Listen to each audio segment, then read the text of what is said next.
Video Game Scout Greg reporting for duty. Now, video gaming and scouting is not about virtual scouting, like go and get the latest game and say, oh, Call of Duty, I'm going to be a Boy Scout. I'm going to walk this lady across the street 3 times and avoid the horrible tanks from the aliens coming by. No. That's not what about video gaming and scouting is. But first, I'm not a video game scout, but there are several branches of scouting in the Boy Scout branch. There's the Venture Scouts, which is ages 14 to 18, boys and girls. Sea Scouts, boys and girls ages 14 to 18, and their emphasis is on boating and other things nautical. Then there are the Boy Scouts, which is ages 11 to 18. And at 18, up to the age of 18, a Boy Scout is considered a Boy Scout, and you can earn the title of Eagle Scout, which a lot of your great leaders, you will see in their history, they have Eagle Scouts somewhere. Then there's the Cub Scouts, the cute little ones, which have this video gaming thing that's been the latest buzz. And the Cub Scouts start at age 6. First grade is a tiger, second grade is a wolf, third grade is a bear, fourth and fifth grade are called Webelos, We Be Loyal Scouts, and that's a step up to the Boy Scouts. Now, video gaming and scouting, is that really compatible? Well, there's 9 purposes of scouting. One is to be a positive influence on the boy's character. Yes, there are already characters to begin with, but we need positive influence. Is to help their good citizenship, good sportsmanship.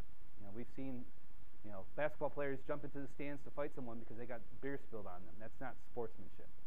Understanding within the family, because as you start at Cub Scouts, it's about being involved with your parents, doing things that, as my older son said, who dropped out of scouting, that these are things you could do with your family, but you have to think of it and plan to do it. Otherwise, if you're a scout, you have this little book that says, I need to do this. So it forces you to be with your kids and do things. Its ability to get along with others, respect, big issue with kids, even adults nowadays. It's to foster personal achievement. I did this.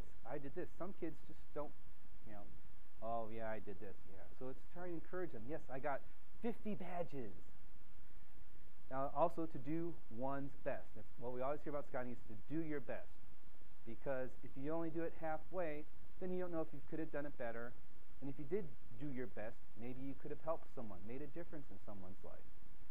They also encourage the scouts to learn fun and new things, because when you're stagnant, yes.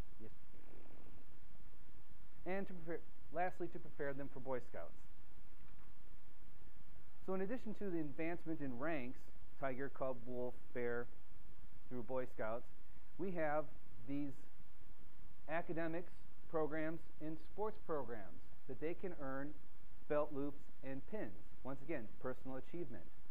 In terms of the sports, you see we have archery, BB gun, bicycling, bowling, kickball, horseback riding, ultimate frisbee, volleyball, all sorts of sports that they can, half of them learn these sports by just doing it in their through school, through teams, so all those things, they can learn these sports and earn them.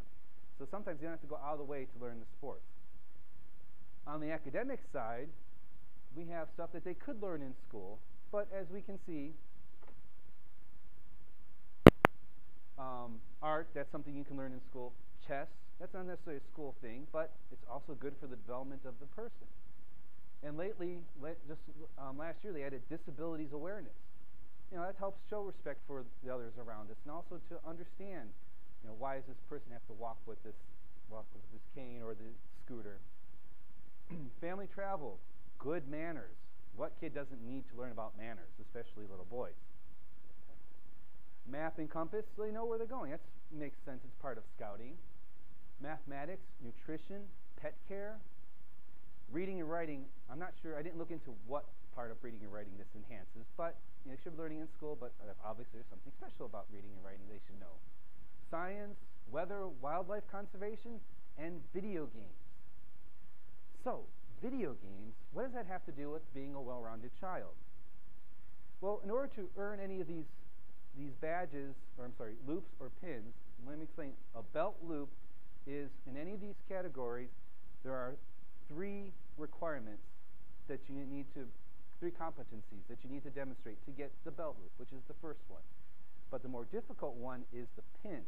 Now that one you have to accomplish 5 of various tasks or events or assignments in that list. So in this video game belt loop, that's what, or badge, the 3 requirements to getting the simple little belt loop is to learn the importance of the rating system.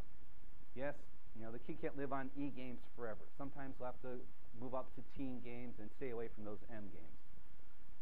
And also, the most important part about the belt loop is you sit down with your kid and you develop a schedule. We live by a schedule all day. The kids live by a schedule in school, but after school, well, that's just usually a big open window of opportunity. You can schedule their chores, their homework, and the video gaming. Say, okay, after you completed this, you have 1 hour of game time. So the belt loop, on the very basic level, forces the kids to be structured, learn some type of discipline when they're playing these games. And also the third thing for a belt loop is to learn a new game. Gosh, well, that's easy. Just rent a game. It'll take them a couple hours and they'll say, I learned it. But to get the pin, you have to accomplish 5 of these tasks. One is to create a plan to buy a new game. It's only like something off the shelf, but for a younger kid, developing the plan. I get the money, what store to get it from. Another one is to compare 2 gaming systems. You have the Wii, the PS2, the Xbox, and even the PC.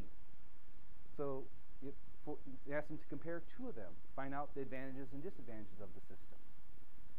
Play a family tournament. Now, I found this was great. For my mother's birthday, who's in her 70s, we had a family bowling tournament on the Wii. That was great. You stood there and just bowled.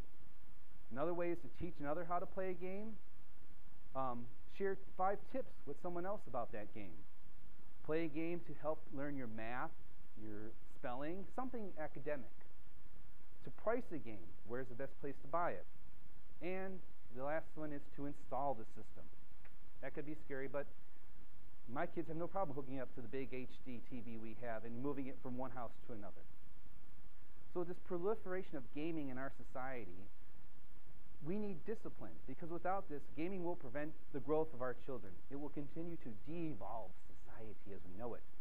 But these future leaders, these citizens, good citizens that we're developing through scouting, need tools such as these academic and sports belt loops and pins to make them a well-rounded individual. So I say to these future leaders of our cities, countries, and world, to make this a better place through these pins, game on. Thank you.